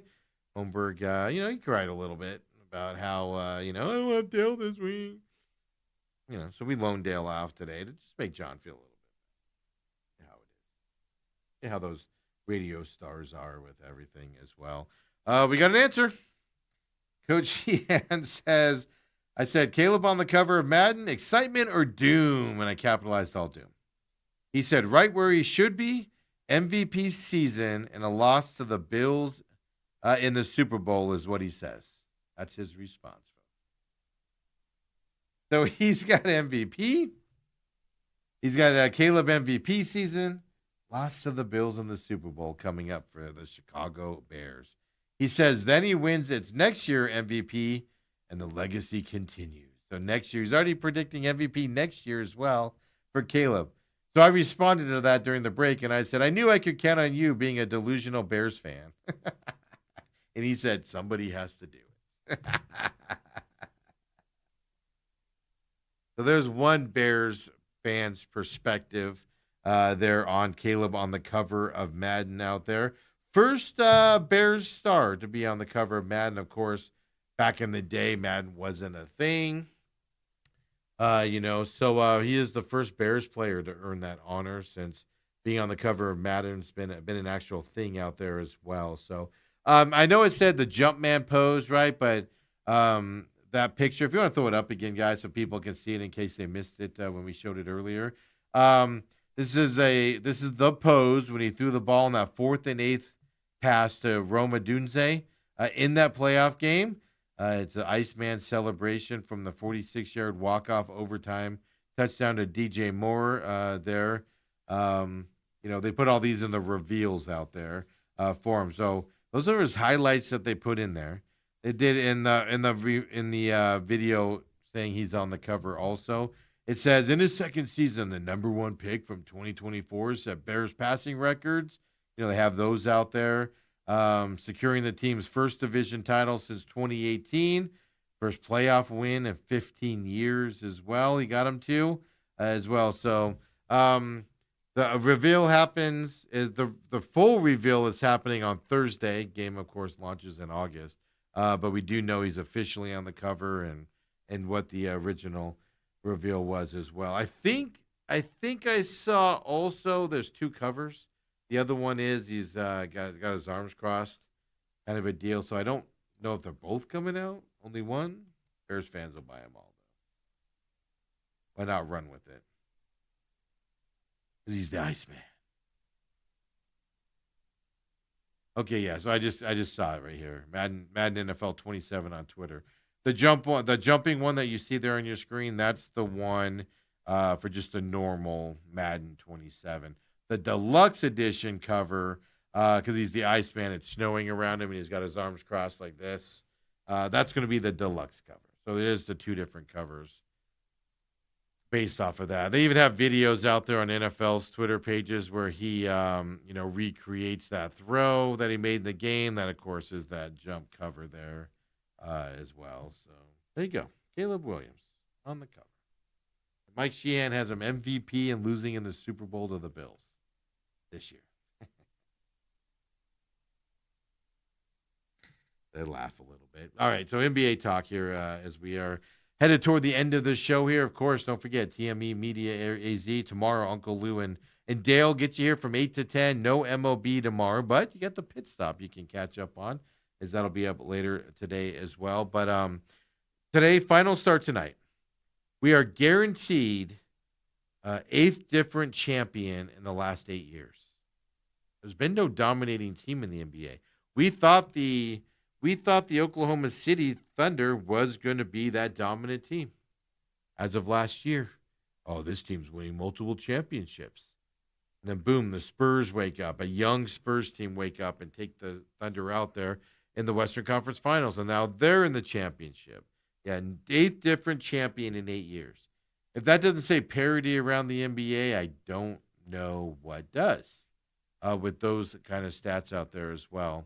So tips off tonight on the deal. If you have ABC here in the Valley and DirecTV, well, you're not going to be watching it because they're in that carriage dispute. You'll have to find another way ESPN app or something to that effect as well. I think it starts at 5:30 our time.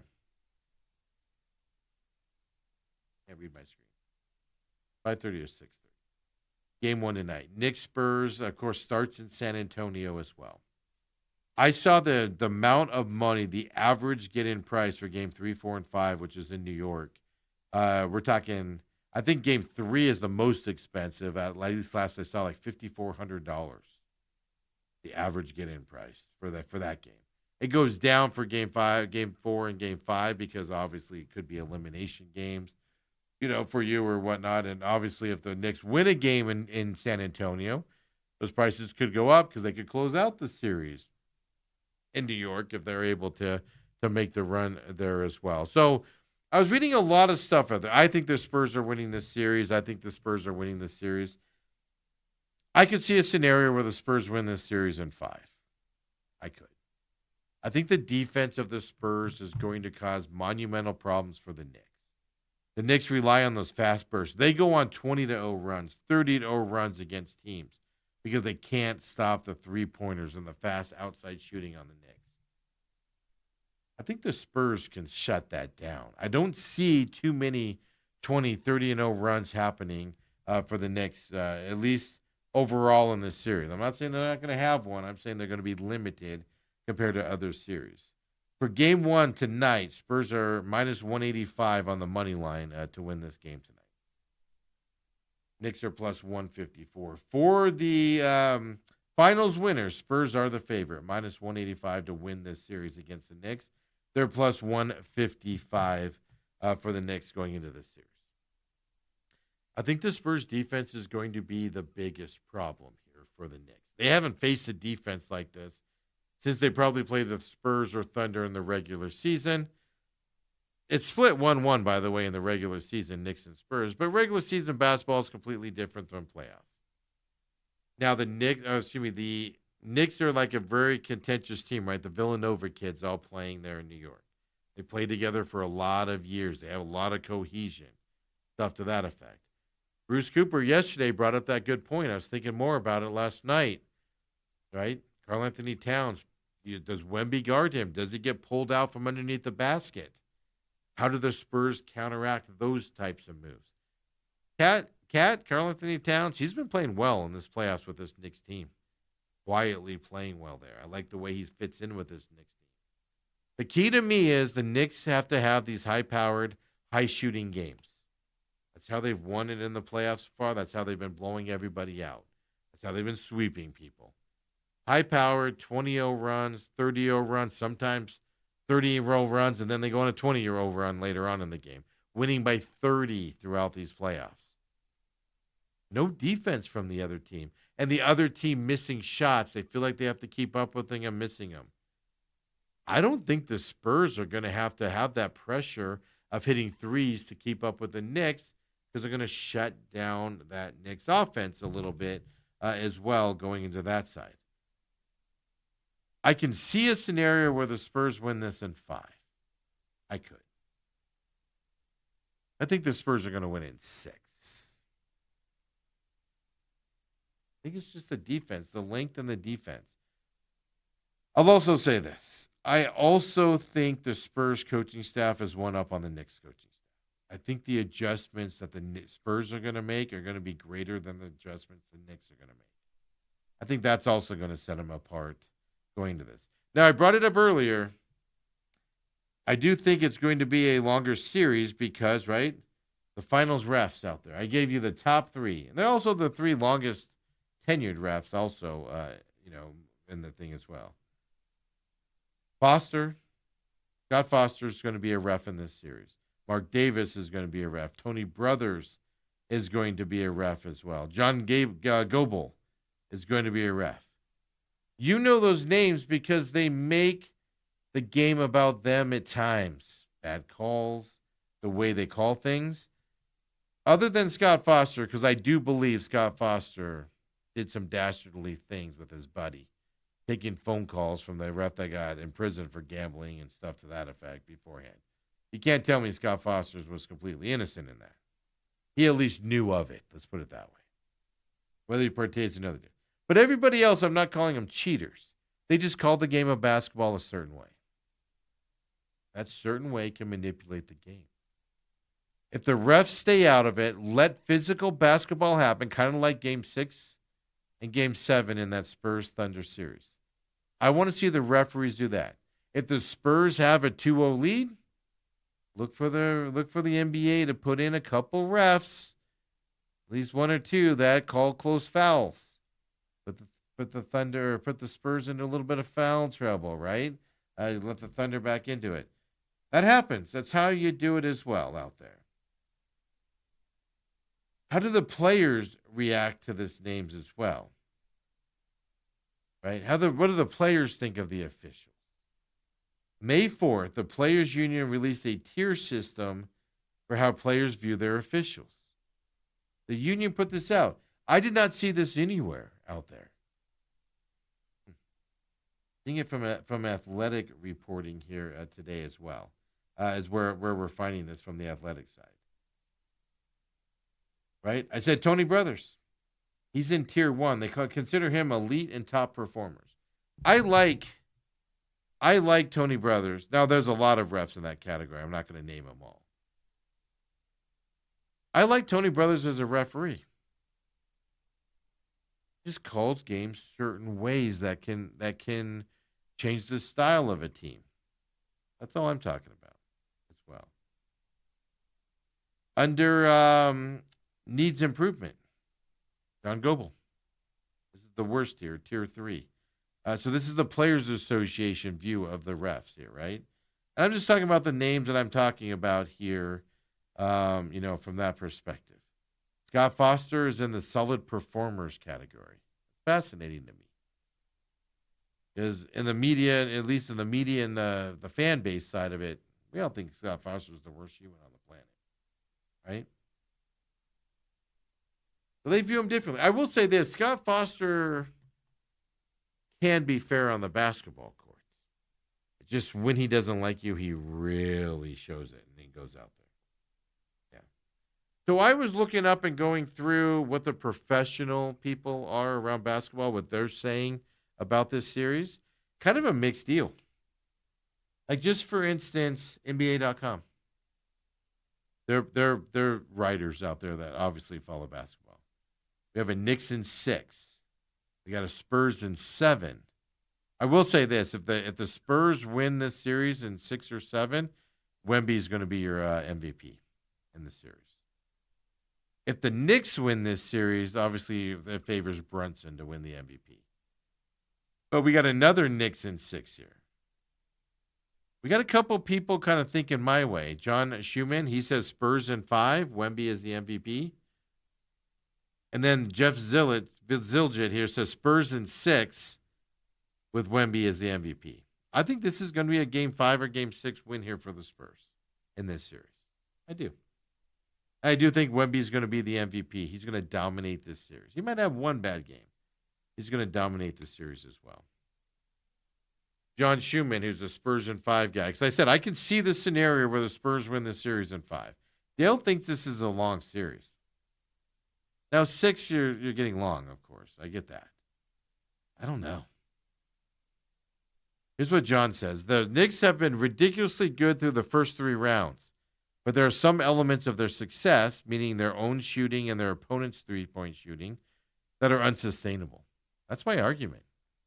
Knicks go on these 20-30-0 runs in the first couple rounds of the series and get that big lead, and then they finish out the game. They came back from the Cavs, right, down 22-0, and came back and won that game. Game 1 against the Cavs, and the Cavs were done after that. It's unsustainable shooting, especially against a good team.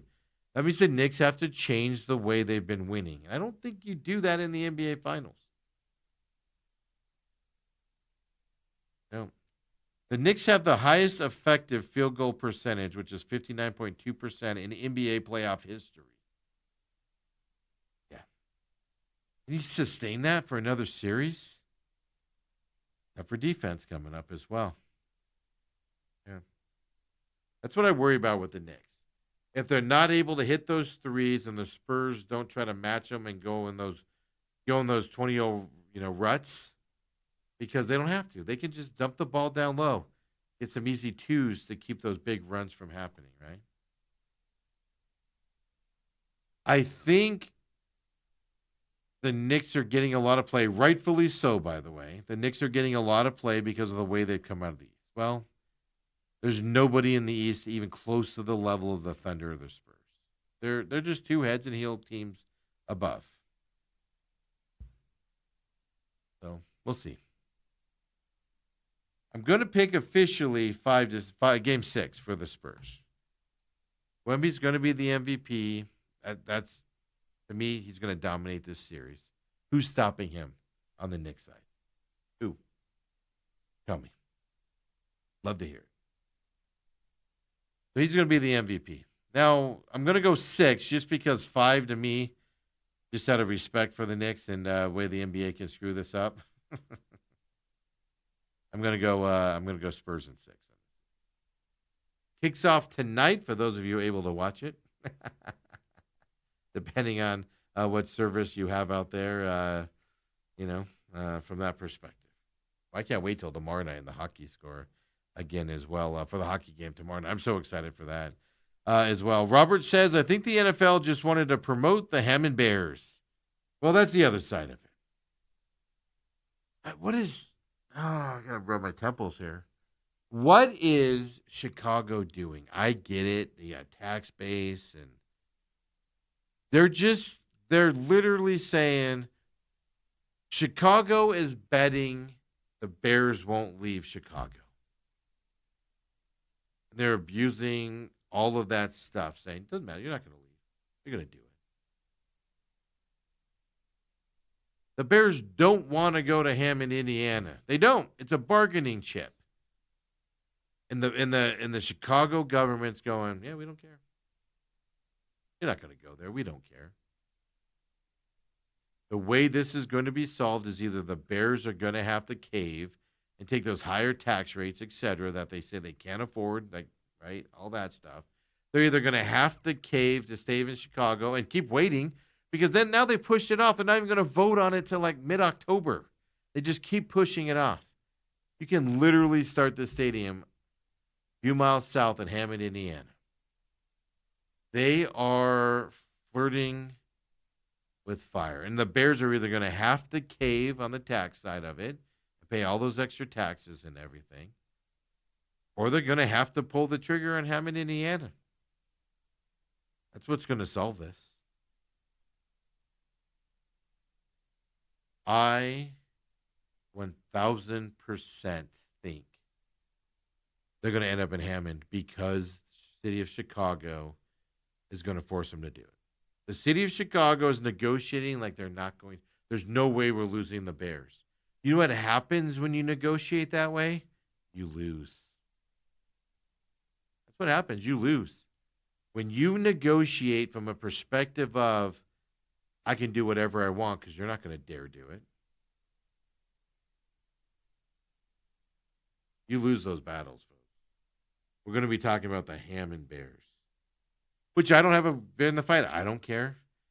Drive an hour south to watch the Bears. I drive an hour to Glendale to watch the Cardinals. What big deal is that? And here's the better part. I'll even argue a little bit different here.